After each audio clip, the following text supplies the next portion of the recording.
because healing is not letting this die. Healing is something that I'm gonna need to go through this journey because I lost my family.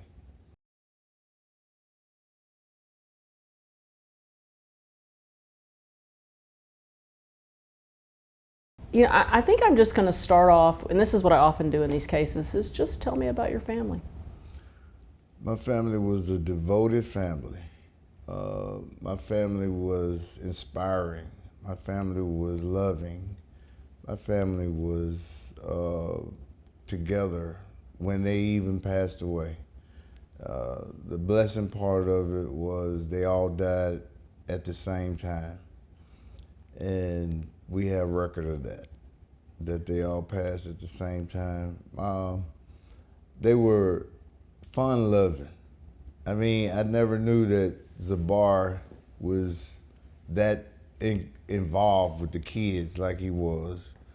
I didn't know that Chrissy was involved as much as she was, but I found out as I visited them, they were very connected to youth. All of their life that they lived was done in a way that I think they put love back into the community. What they did was it'll last forever because lives changed by their giving because they gave their hearts. I think that it'll be remembered for me in that way. The best thing I remember after they died, my daughter left a video of her telling her sister how to take care of her family. And then the other video was Zabar left to Evan, was her on a horse going to heaven. And he said that she had 2 angels. He left. So she'll have that memory. Yes, she's going through some things for life. We're losing her foot. And we saw her yesterday. We saw her Sunday. And she has good spirit. She has good intentions on going back to college. She don't want to quit. Evan really is motivated to finish her journey. She just needs family. We're gonna be with her forever. So I think my family is coming together. It's a day-by-day thing. We're not doing 100%, but we're actually doing it day by day.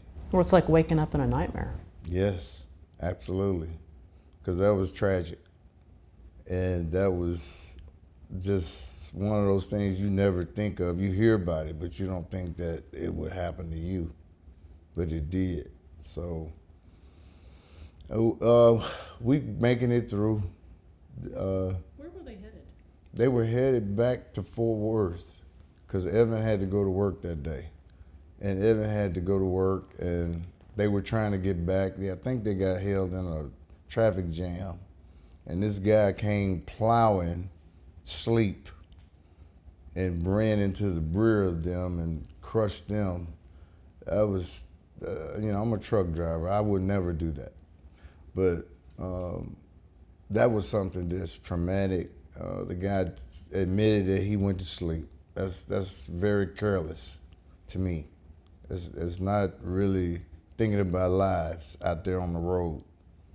I just really don't like that. But at the same time, I understand that this company needs to be they need to be held accountable for what they did to our family and the other lady that passed. They need to be held accountable. I think it should go all the way to the end to make sure that they don't be in business no more. Put off the road because they're a danger. And whoever is behind that should be accountable all the way to the top. CEO, all of that should be accountable for all of that happened to our family. Well, and they're still being stopped. Recently as August 6th, there was a roadside inspection that found 8 violations, equipment related.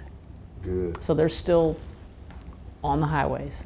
Oh God, that's a mess.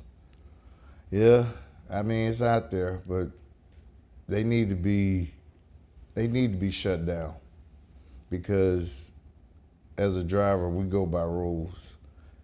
When you run out of your hours of driving, you have to pull over, and anything over 500 miles should have 2 drivers. Anything over that.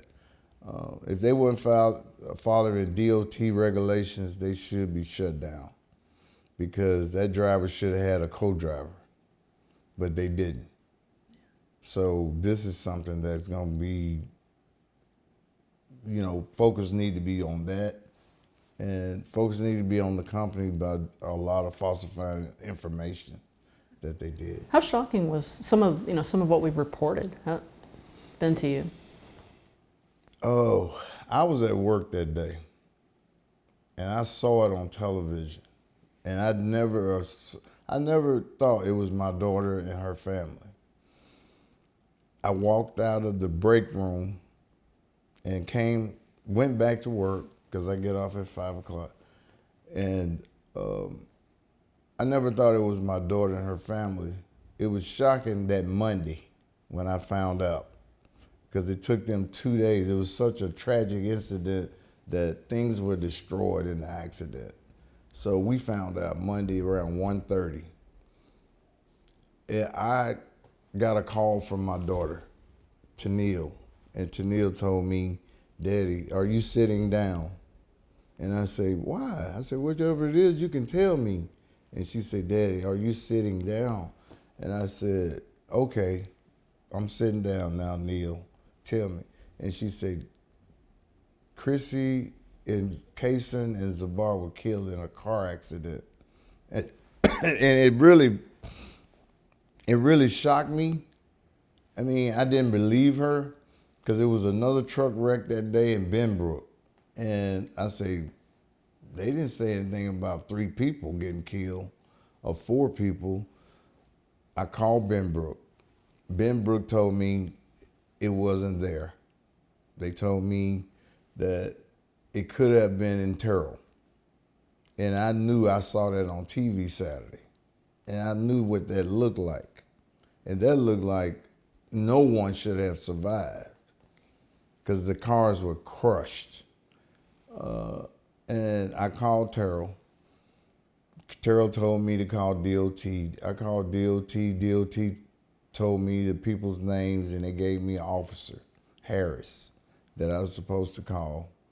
And he verified who they were. But it was tragic. It was. I didn't believe it. My wife, I called her at work. She fell out. And her coworkers were trying to bring her home, because the emotion that she had was screaming, and it was tragic. And then you find out about your granddaughter. Yes, when I found out about Evan, she survived. That was very happy. It was heartwarming that one person survived, and I was so happy that she did survive the accident. And I found out that she had lost her, had her foot amputated, but I was happy that she don't remember. She just don't remember that accident. Sometimes that's God's grace.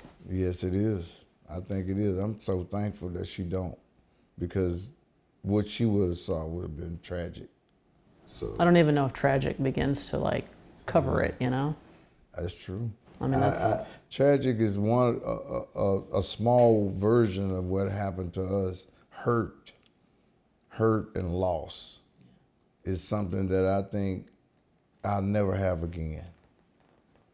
I'll never have my daughter. That my daughter was my ace. She was love. She was the oldest. She's my beneficiary behind my wife. My daughter was the most important person to me because she reminded me of my mother. I called her Essie Mae. My mother's name was Essie Mae, so I called her Essie Mae. Little Essie Mae. She had attitude out of this world. Chrissy was the most fun-loving girl that I ever would have. I just never expected her life to end like that. And her family, the way she loved them and the way that they were together. Even then they were together because they were a family. And Where were they coming from? I know they were going home, but where were they? they were coming from a memorial in Tyler, Texas. And they had just left a memorial for his dad's family member. And they were on their way back to Fort Worth. Yes. And so Evan's having surgery tomorrow? Yes, she's having surgery tomorrow. Yes, tomorrow on her arm, her leg. And I believe that will be the last surgery. How many surgeries has she had? She's had several. It's uncountable. I can't count them. She had surgery on her face, her mouth. She had surgery on her arm, her leg. And she had her foot amputated. So that's quite a bit for a 20-year-old, and for anyone, but for her, that was quite a bit. Yeah. Well, you lose your foot and you lose your whole family. Yes. I mean, she got a memory that probably never will be lost. I mean, she's going to have a memory for forever for losing her family and not remembering how she lost them. She just getting information as she go. Because Tell me, I don't know much about. What did Chrissy do for a living? What did her husband do for a living? Tell me a little bit more about them. my daughter worked for an insurance company, and she worked diligently for them for several years. I can't remember how many years, but my son-in-law was getting into trucking, and actually he was telling his father he wanted to become a preacher. So their livelihoods were changing. He was going into trying to get into ministry. She was still working with her co-workers at this insurance company, and she always have been a person to provide. He has been a person to provide. Their livelihood has been very successful. They have a home. They were paying for my granddaughter's college career, so she didn't want her to have any debt. She was actually working harder than most people do to pay for college and to pay for her daughter not to have debt after college. How long had they been married? They've been married over, she was 21 years. Okay. Yes. Tell me about your grandson. Kason, oh my God. My grandson was a football player. He went to Crowley High School, and that balloon release that Wednesday at Crowley was heartbreaking, but it was very good for release that day.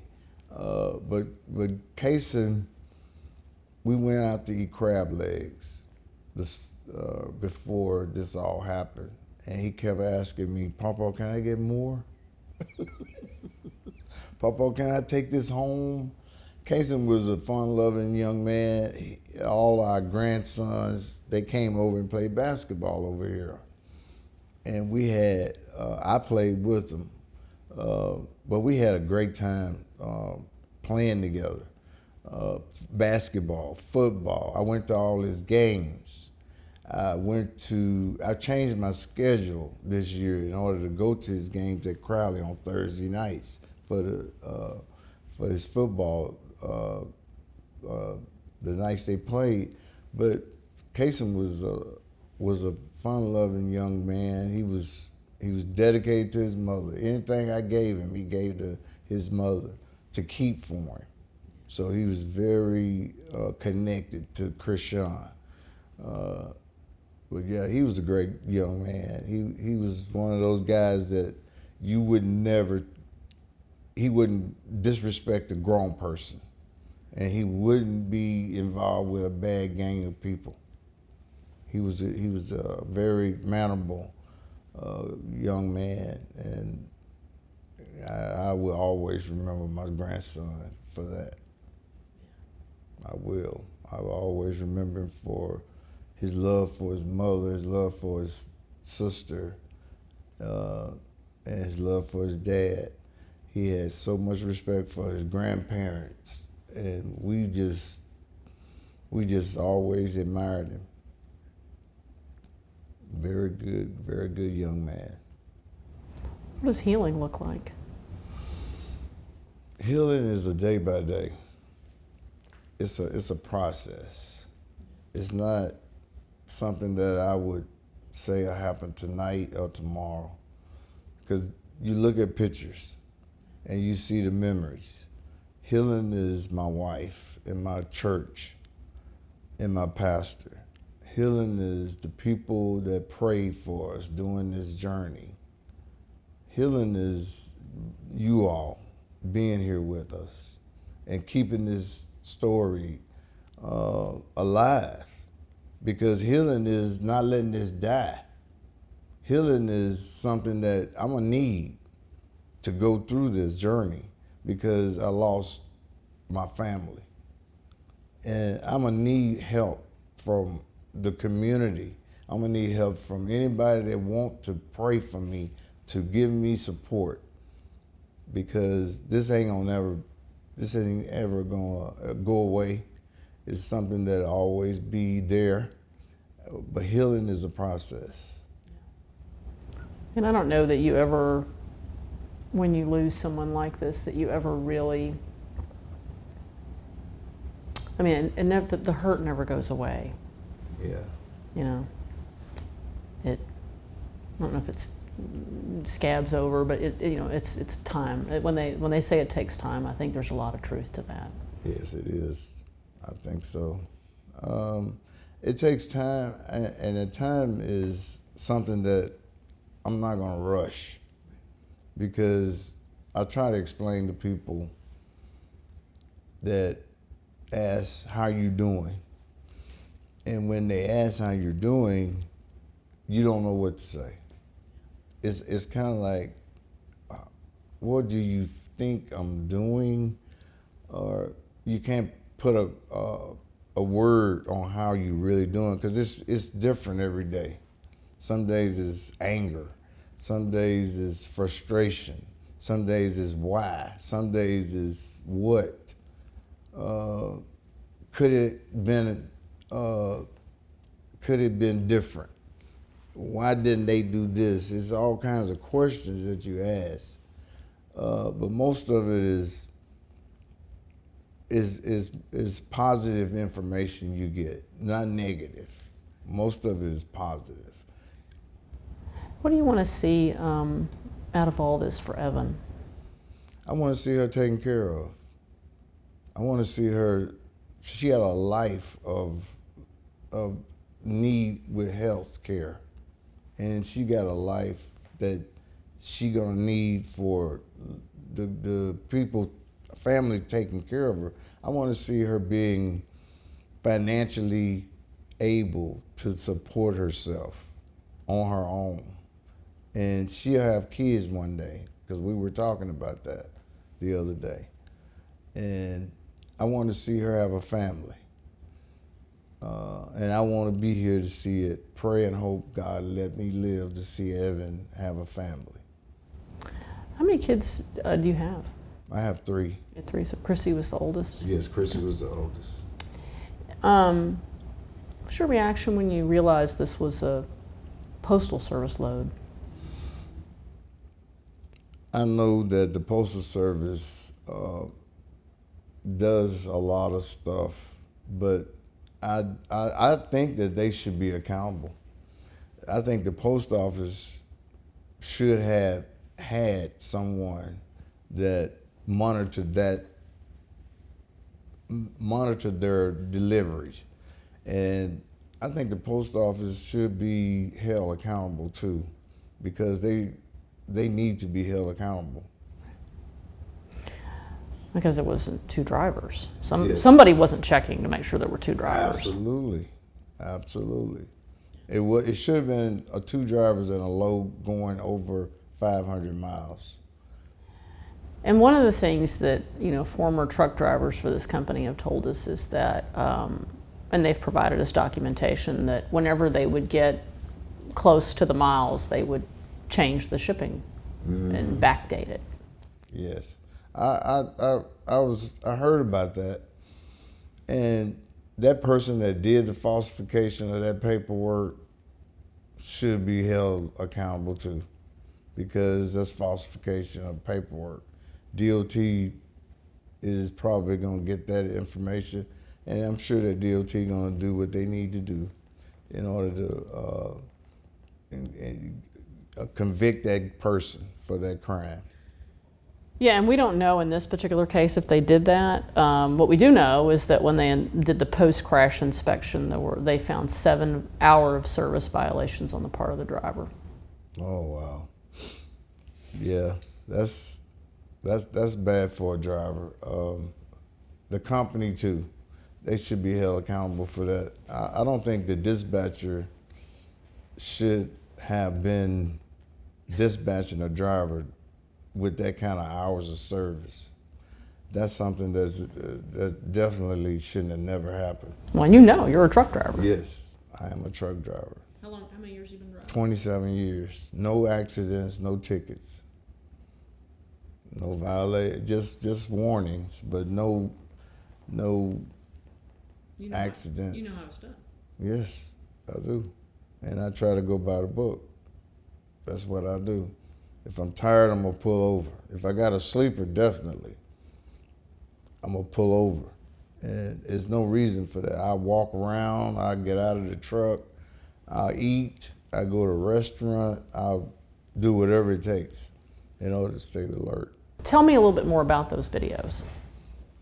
Well, the video for Chrissy leaving Tennille advice on how to take care of her family was the most touching, because Tennille was very precise when she said what she wanted Tennille to do for her kids, because they were going on a cruise and she wanted Tennille to have information on how to take care of Kason, how to take care, and she said, God forbid, but if something happens to me, I want you to be responsible. My daughter went and got her a letter that was legal, binding Chrissy and Zabar to sign that she would be guardianship over her kids if something happened.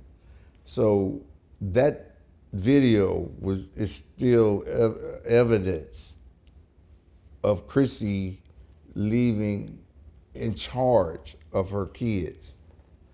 And Zabar's video was Evan on a horse and riding to heaven and saying that he had already prayed for her and that he prayed for her 2 angels to be watching over her. So those videos are still there. I mean, What was it like seeing those videos? touching and emotional and meaningful and peace, because I know where they are. And they were prepared for this. In a spiritual way, they were really prepared to leave their kids in hands of someone they trusted. So peace is what I've gotten from those videos. And she'll have those videos the rest of her life. So it's a blessing. It's a blessing. Yes, she stand with her auntie, and her grandma and her auntie, both aunties with her. And my daughter's medical field. She knows how to take care of her, and she's doing a great job. And you mentioned something before we started the interview. Talk to me about, there were a couple of good Samaritans that intervened. Yes, Teresa and Thomas. They were at a family reunion on the side of the road, and they heard a big boom, and they said it got to be bad. That boom, that they rushed to the accident, and when they got there, they seen my granddaughter trapped inside of a vehicle, and she was asking for water. She said, "Can I have water?" And they said, "Help is on the way." And they were actually calming her down. They were actually they seen her condition, because they were Samaritans that I think God placed there for her comfort at that traumatic incident. And they were people that worked in the medical field, and they could take trauma. We met them at Spring Creek and had dinner with them. And they described the accident, but actually they described something that they didn't want to discuss, because they hadn't seen nothing that tragic. It was so bad that they said they had never experienced it. And one of them was a trauma, and had been through trauma. The guy, Thomas. And Teresa, she worked with hospice patients. Their bodies were not viewable at the funeral. That's how traumatic that accident was. He hit them at 75 miles an hour nonstop in a loaded load of mail. You're talking about an 80,000-pound truck running into them at a standstill. That's a freight train. That's a freight train running into a steel vehicle with people in it. I have seen traumatic things by being over the road. I have seen people get cut out of seatbelts. I've seen DOT cut a guy out, and he bled to death, bled out. But I can imagine what they saw, and they couldn't even explain it to us. Did they render medical aid to her, help her, like yes. tourniquet? Yeah. Well, she had lost her leg in the accident. She was bleeding out. Actually, CareFlight is the one that actually helped her. CareFlight was the first help that she got. You couldn't touch her. The police told her to get back, and they said they had turned into a crime scene. Right. What does this accident say about the trust that we should have when we see an 18-wheeler coming down the road? I'm afraid at night on my own, and I'm a truck driver. I'm afraid when I drive now. That's why I'm off till September the 29th, because I got to get back behind that wheel. And I would actually say most drivers are safe. Companies that are very responsible for the drivers are safe.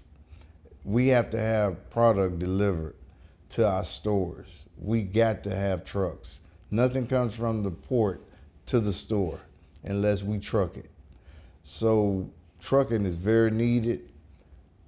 I think that it's a trust there for us to keep the community satisfied with product.